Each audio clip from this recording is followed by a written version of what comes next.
답변 잘 들었습니다. 그동안 김진태 후보 정말 잘 싸우셨습니다. 어목하던 시절에, 당이 어려운 시절에 참 잘 싸우셨어요. 당의 이념을 지켜내기 위해서 노력하셨고, 그리고 박근혜 대통령 고생하는데 아마 그 점에 대해서 안타깝게 생각하는 분들 마음도 함께 모으는 그런 작업도 정말 의미 있었다고 생각을 합니다. 그런데 저희가 걱정하는 것은 바로 그러한 과정에서 그 김진태로 상징되는 그런 분들이 당을 좀 더 대중 속으로 국민들의 사랑을 받는 방향이 아니라 당을 좀 더 국민의 마음과 괴리되는 방향으로 이끌어간 것은 아닌지, 그런 부분은 없는지에 대한 고민은 좀 해봤으면 하는 시점입니다. 실제로 아까도 황교안 후보께도 말씀을 드렸습니다마는 두 분 다 이 우파 정당의 맨 오른쪽에 계십니다. 오른쪽으로 더 밀려가면 아마 낭떠러지밖에 없을 것 같습니다. 우리가 사는 길은 총선 승리고, 총선을 하기 위해서는 중도층의 마음을 잡아야 되는데, 김진태 후보가 당의 대표가 됐을 때 과연 중도층에 계신 분들의 마음을 어루만지고 그분들의 생각에 좀 더 다가갈 수 있는 그런 리더십을 발휘할 수 있을지, 그렇게 해서 우리를 국민의 사랑을 받는 그런 정당으로 만들 수 있는지에 대해서 본인 스스로 어떻게 생각하시는지 다시 한번 본인 스스로의 판단을 밝혀주시기 바랍니다. 네, 잘 싸우셨다 칭찬해서 혹시 기대했습니다만 역시 걱정이 이어졌습니다. 국민 대중과 괴된 게 아니냐, 역시 중도층 확장성 급에 대한 우려이신 것 같습니다. 답변 부탁드리겠습니다. 네, 우리 오세훈 후보께서 이렇게 태극기 시민들에 대해서 또 애정을 가지고 있다고 하시니까 참 그나마 다행입니다만, 정말 그런 애정과 관심이 있다고 하면 그 수많은 태극기 집회에 한 번 정도 참석하셔서 이분들은 정말 어떤 그 생각을 가지고 계시나, 이런 것도 한번 좀 같이 들어볼 수 있지 않았을까 하는 아쉬움이 있고요. 이거는 참 그 당시 촛불이 그렇게 극성을 부리던 그런 시절에 우리 오세훈 후보는 오히려 촛불 집회를 참석했던 것을 제가 기사에서 본 적이 있습니다. 정말 그 촛불 집회가 어땠습니까? 우리 태극기 시민들은 어떻게든지 박근혜 대통령 좀 구해보려고 그렇게 절규를 하는데, 박근혜 대통령 모양으로 공을 만들어서 발로 차고 단두대를 만들고 하는 그 촛불 집회에 참석을 했다는 것은 참 가슴 아픈 일입니다. 그리고 그 당의 대표가 되겠다고 나왔다는 것은 정말 좀 문제가 있다고 보고요. 또 제가 맨 오른쪽에 있다는 것을 많이 걱정을 해주십니다. 또 황교안 후보가 맨 오른쪽에 있다고도 하고, 이제 또 저도 맨 오른쪽에 있다고 하니까 누가 맨 오른쪽인지 잘 모르겠습니다만, 저는 이렇게 생각합니다. 바뀌지 않았을 뿐입니다. 일관성을 가지고 있었을 뿐입니다.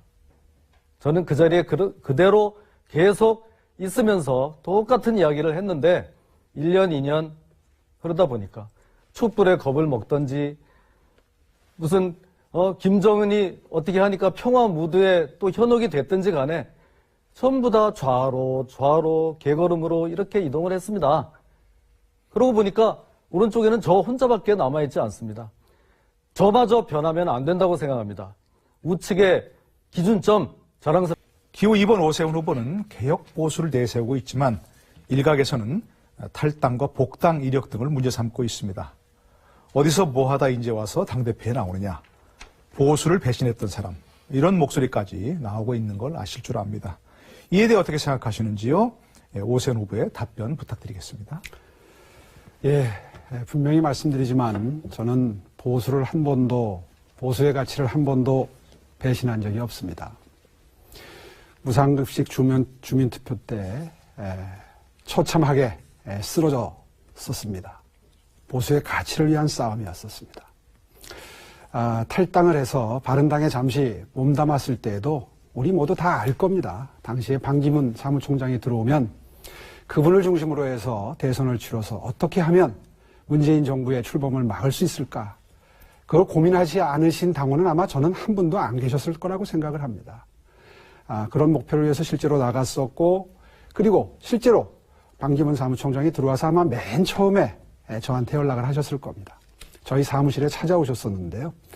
선거를 책임지고 치러달라는 부탁을 받고 팀을 구성하고 준비하다가 갑자기 포기하시는 바람에 제가 망연자실했던 그런 기억이 지금도 생생합니다.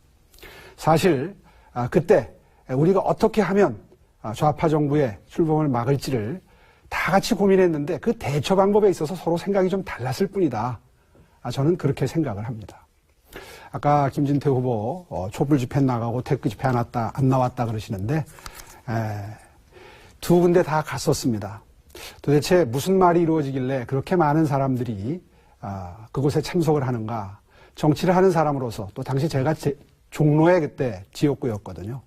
나가서 촛불 집회 이야기도 들어보고 그리고 또 지나가다가 애국 세력, 태극기 세력의 집회가 열리면은 귀도 기울여보고 내려서 보기도 하고 그렇게 하면서 이분들이 무엇을 가지고 이렇게 열심히 투쟁하시는가 이런 생각을 가지고 늘 관심을 가지고 있었습니다. 다만 앞에 나서서 연설을 못했을 뿐이죠. 실제로 시간이 다 됐군요. 네, 마무리하셔도 되겠습니다. 다른 분들께서 양해해 주시면 짧게 말씀해 주시죠. 작년 6.13 지방선거 때 전국을 돌면서 지원 유세를 참 열심히 했습니다. 아마 김진태 후보는 몇 군데 지원 유세를 가셨는지 모르겠는데요. 저는 서울 수도권을 비롯해서 충청, 경북의 구미까지 내려가서 지원 유세를 했거든요. 한 번도 자유한국당과 멀어 있었던 적이 없었다. 알겠습니다. 이 점을 다음은 김진태 후보, 오세훈 후보에게 질문하시죠. 결과만 놓고 이야기하지 말라 그러는데 그 결과가 너무나 위중합니다. 그 결과 때문에 안철수, 박원순을 정치판에 끌어들였고 박원순은 지금 3선을 하고 있습니다.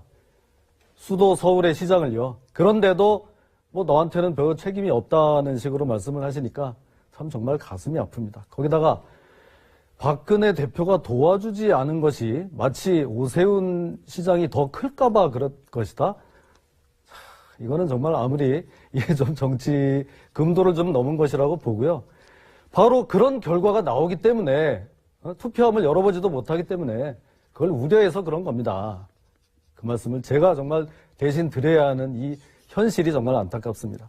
그리고 보수를 배신한 적 없다고 하셨는데요. 촛불도 가보고 태극기도 가보고 무슨 소리 하나 다 들어봤는데 그러면 촛불에서 하는 얘기가 더 솔깃했던 모양이죠. 당을 탈당하고 바른미래당 가지 않았습니까? 과연 어떤 촛불인지 태극기인지 어떤 데서 하는 말이 더 맞았던 것인지 지금 명확한 답변을 해 주시기를 바랍니다. 그리고 또 그렇게 가게 된 이유가 반기문 대통령 만들어서 어떻게 좌파 정권을 막아보겠다고요? 그런 판단력으로 어떻게 이 당대표를 하겠습니까? 반기문 정말 그게 현실성이 없다는 게 우리 오세훈 후보에게 묻겠습니다. 아까 촛불인지 태극기인지 좀 그 두 개 중에 어느 쪽을 선택하신 건지 답변을 부탁했는데 간단하게 어떤 거였습니까? 선택을 하는 게 아니라 선택이 필요 없나요? 촛불 집회에 간단하게 동조를 한 것처럼 아까 질문을 하셨는데요. 동정하러 나간 게 아니라 너무 많은 사람들이 오니까 어떤 대화가 오가는가 그거는 아까 것이 들었고요. 보도가 된 것이고요. 당연히 마음은 보수 쪽에 있죠. 다만 제가 적극적으로 동참을 안 했던 것은 김진태 후보도 짐작을 알겠습니다. 하겠지만 저는 너무 오른쪽에 가 있는 사실 처음에 우리 후보님 아니에요. 또 물어보려고요. 아니 질문을 왜 자꾸 막으세요? 질문을 하셨어요. 간단하게 하는 게 좋지 않겠습니까? 아니 아까 질문하고 답변을 다 못했어요. 촛불이냐? 그거는 본인의 우리 오 후보님 주도권 하실 때 하고 지금 물을 게 많은데 그러세요. 촛불인지 태극기인지 선택할 필요가 없이 다 들어보기만 했다 이렇게 했는데 한국당에 있다가 바른미래당으로 탈당을 하지 않았습니까? 바른미래당이 아니라 바른당입니다. 바른미래당이 될 때는 그 당을 나와서 무당적 상태에 있었습니다. 탈당을 했으니까 그 바른당은 탄핵을 찬성하는 분들이 만들었기 때문에 촛불과 괴를 같이 했다 저는 이렇게 보는 거고요. 자, 그런 차원에서 제가 또 묻고 싶은 것은 이따 답변 기회는 드리겠습니다. 당연히. 도대체 이 오 후보님의 정체성은 뭔지 저는 그걸 정말 묻고 싶습니다. 촛불에 또 가서 그렇게 해서 바른당으로 가. 또 그 다음에 보면 민변 출신이에요. 민변. 거기다가 또 그 여동생은 민주당의 비례대표로 신청을 했다가 철회한 적이 있었죠. 하나 더 있습니다. 그 부인께서는 그 러시아 막심 고리키 사회주의 혁명 작가의 작품을 연출한 그 희곡 작품을 연출한 밑바닥에서란 작품을 연출한 이런 사례도 있습니다. 그러니까 우리 우파 정당이라고 하면서 우리 당의 당대표로 나오시겠다는 분이 촛불, 민변, 여동생은 민주당의 비례대표, 부인은 또 이런 사회주의 혁명가의 작품을 연극 무대에 올려 도대체 여기에 대해서 어떻게 생각하시는지 분명한 답변 부탁드리겠습니다. 예. 먼저 민변부터 말씀을 드리면 1분 시간 제 드리겠습니다. 경력을 보면 아니 이렇게 여러 개를 해놓고 네, 1분 내에 1분. 답변하라고 네네. 하면 어떻게 답변을 드리겠어요? 그건 이제 본인 그때 하셔야죠. 민변 활동은 제 경력을 보시면 국회에서도 환노위 활동만 했습니다. 그러니까 환경에 관심이 많았을 때 환경에 국한해서 활동을 했던 것이고요. 여동생 문제는 여동생은 컴퓨터 공학자입니다. 아마 나름대로 그 블록체인 관련해서 하고 싶은 일이 있는데 영입 제의를 받고 했다가 제가 그거 잘못된 선택이다 해서 바로 하루 만에 접었습니다. 그리고 집사람이 했던 이 밑바닥에서라는 작품은 저소득층의 애환을 그린 작품일 뿐입니다. 아니 그러면 연극을 하는데 고소득층의 상황만 다뤄야 합니까? 그건 정말 질문 자체가 굉장히 사리에 맞지 않는 유치한 질문이라고 저는 생각을 합니다. 자, 이제는 질문을 한 사람에 대해서 그 질문 자체를 평가까지는 제가 사양하겠습니다. 하필이면 무슨 저소득층 서민의 애환 이거 다 압니다. 그런데 그 막심 고리키라는 작가는 프롤레타리아 혁명 문학, 그 러시아 혁명 당시에 그거로 혁명 전사로까지 인정됐던 그런 사람입니다. 하필이면 그런 사람의 그 작품을 그렇게 해서 무대에까지 올려야 되겠느냐, 그런 생각이 들고요. 여동생도 신청했다가 하루 만에 그거를 철회했으니까 괜찮지 않냐? 글쎄요, 저는 여동생 없습니다만 제 무슨 사촌의 뭐까지도 그렇게 민주당의 비례 신청하고 그런 일은 정말 없을 것 같습니다. 제가 가서 어떻게든지 다 가족이란 게 뭡니까? 같은 이념과 가치를 네, 토론회 어떻게 보셨나 모르겠습니다. 제가 이 토론을 해보니까 좀 착잡하기도 합니다. 그동안 당을 지킨 사람과 또 갑자기 나와서 당을 어떻게 해보겠다는 분들의 이런 정말 구도인 것 같습니다. 어떤 후보님은 지켜야 할 당 자체가 그 전에는 없었을 것이고 또 다른 당에 가서 우리 당과 싸우다가 다시 들어온 분도 계십니다. 이런 거 글쎄 이제 다 덮고 가자고 할 수도 있습니다. 제가 보는 것은 이런 측면입니다. 그러면 과연 이 문 정권에서는 어떻게 보겠냐 이런 얘기입니다. 여태까지 본인들하고 비슷한 얘기를 해오던 사람이 갑자기 야당 대표가 되면 또 얼마나 상대하기 좋겠습니까? 또 여태 이런 현실 정치에 제대로 싸워본 이런 경험이 없는 분, 이것도 정말 그렇게 부담스럽지 않을 거다 이런 생각이 듭니다. 제가 당대표가 되면 그 자체로 문재인 정권한테는 거의 재앙이 될 겁니다. 저는 그동안의 많은 투쟁 경험으로 노하우를 알고 있습니다. 저 좌파 정권의 생리가 뭔지 잘 압니다. 어떻게 하면 이길 수 있는지, 어디가 가장 약한 곳인지 잘 알고 있습니다. 이 보수 우파의 젊은 피, 제가 한번 꼭 해내고 싶습니다. 이 지금 무너져 내려가는 나라 꼭 지켜내고 싶습니다. 고맙습니다.